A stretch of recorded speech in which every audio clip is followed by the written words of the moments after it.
Questions for reflection. In our first reading from the 24th chapter of the first book of Samuel, we continue hearing of the struggle between King Saul and David. Saul, still in the throes of jealousy over David's popularity and fearful of losing his power, is hunting for David. David has the opportunity to slay Saul, but chooses instead to spare his life, orders his men to spare Saul, and proceeds to offer his loyalty to the king.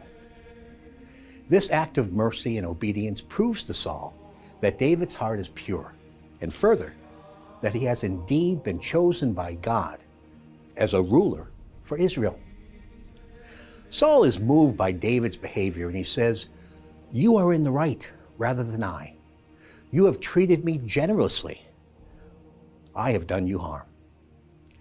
This encounter points out the power of forgiveness and the triumph of mercy.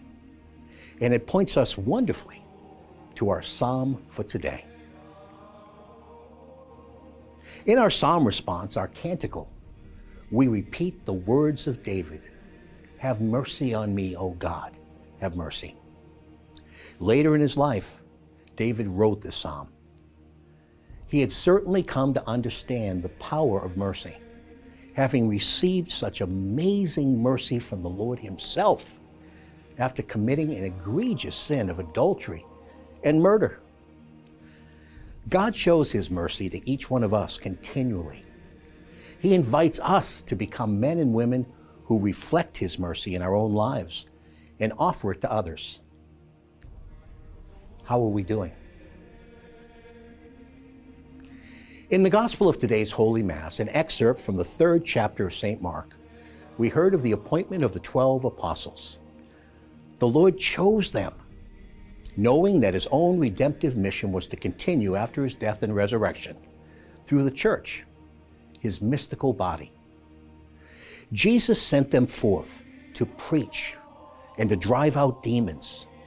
He will spend 3 years imparting the wisdom of heaven to them so they can continue his teaching ministry.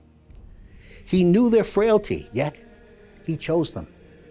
And through his saving life, death, and resurrection, made it possible for them to continue his ministry.